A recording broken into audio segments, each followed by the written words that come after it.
And we are back in class. Vadim, the CBD professor from CBD School, your school to learn all about CBD. Today's video is about the different ways to take CBD, and also it will cover different ways to take cannabinoids in general, so it'll cover THC as well. One of the best books I recommend people check out, and was one of the best books that I learned all about cannabinoids from, was Dr. Bonnie Goldstein's Cannabis Revealed. I'll link to that in the description below. Let's get to it. There's 4 main ways to take CBD. Those would be inhalation,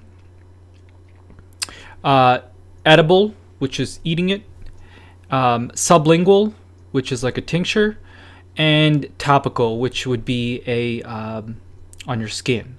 So the first one is inhalation. This is the one that people associate with cannabis the most because of smoking, but a far better way of inhalation for cannabinoids, it's much healthier, is vaporizing.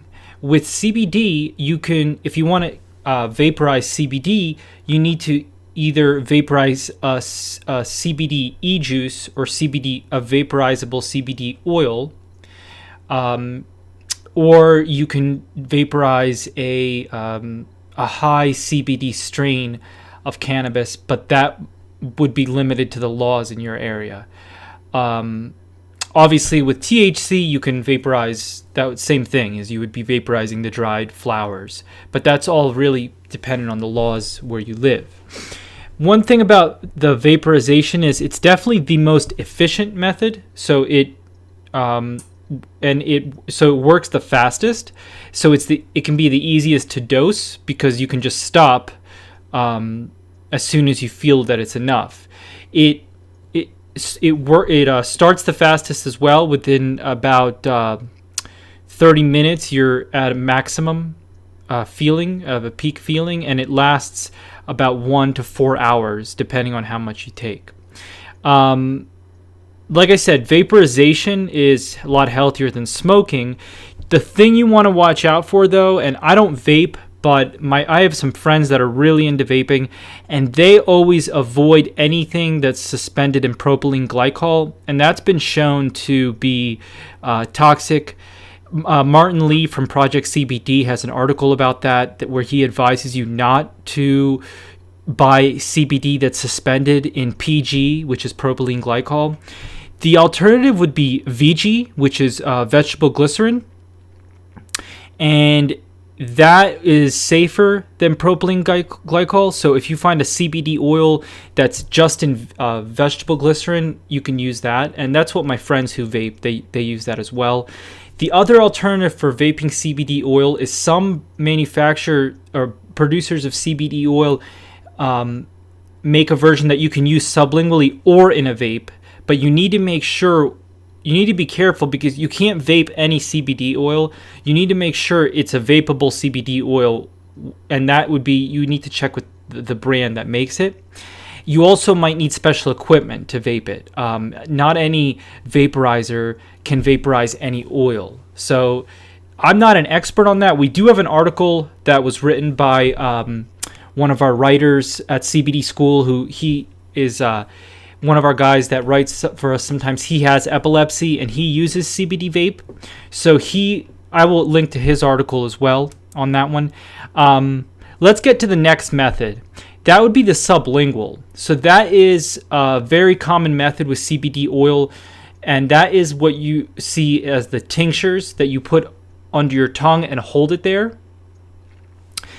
Funny, the word tincture refers usually to something that's suspended in alcohol, but most CBD tincture are in a fatty oil, like an MCT oil or a coconut oil. So they're not necessarily in alcohol. Some of them still are, but these are your true CBD oils. The extract has been made into an oil.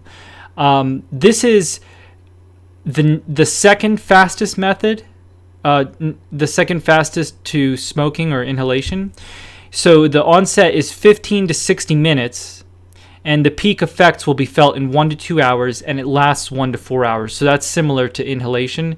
So some people will do it like once in the morning, once in the afternoon, once at night, just spread throughout the day every 4 hours or so. The other thing I forgot to mention is with the sublingual, there's also sprays that you can just spray under your tongue and hold it there for about a minute. Next method is ingestion. So these are edibles. So like THC, like foods or chocolates or gummies, CBD gummies. It's all any kind of food where the CBD or cannabinoids are suspended in it and you eat it. This method lasts the longest, and it takes longer to kick in. It takes 2 to 3 hours for you to feel it because your body has to metabolize it. Be careful with THC with this one, because with THC, what happens is it gets converted into a stronger compound when you eat it. And I've had firsthand experience with this. It definitely feels different than smoking it. And it works really well for some people because it can be more sedative. So people will use it like at night if they're sick, like to relax. It helps them just really chill out. But you just need to be careful so you don't take too much. With THC, that is. With CBD, you can be a little more flexible. Again, if you took too much of that, the consequence isn't as bad as with THC. You might get a little sleepy, a little tired, but it's not going to be it's not going to cause like an anxiety. It's not likely to cause anxiety the way THC could if you took too much. Last but not least is topical application. This one you can be a lot more flexible with because you're not going to get any psychoactivity from it. So you don't have to worry about getting high even if you're using THC topically. I'm not sure if THC is as useful as CBD topically. Usually CBD is the one that's used for topical application, and you can use it on joints for pain, and it's also used for like on skin for rashes or for eczema or psoriasis. You can, like I said, you can be more flexible with it because you're not really going to get any psychoactive effects, and you don't have to worry as much about some kind of like taking too much.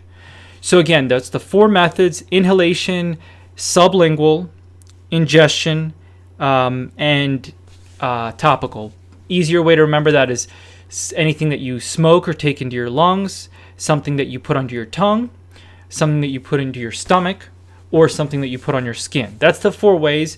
And a lot of people mix. You don't have to just use one. A lot of people mix them. Some people like to use one certain parts of the day, and then later on at night they use another. For example, maybe at work you're not going to take the time to. You're not going to maybe vape at work, obviously, right?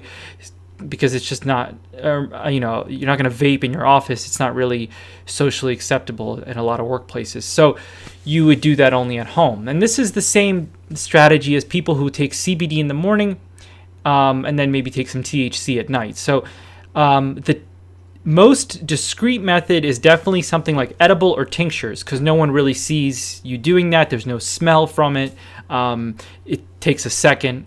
So, it's pretty easy to pop a CBD chocolate or a CBD tincture at work or in the bathroom. Keep it very private. If you have questions, as always, leave them below. Please subscribe and check out cbdschool.com for more great content on CBD. Over and out.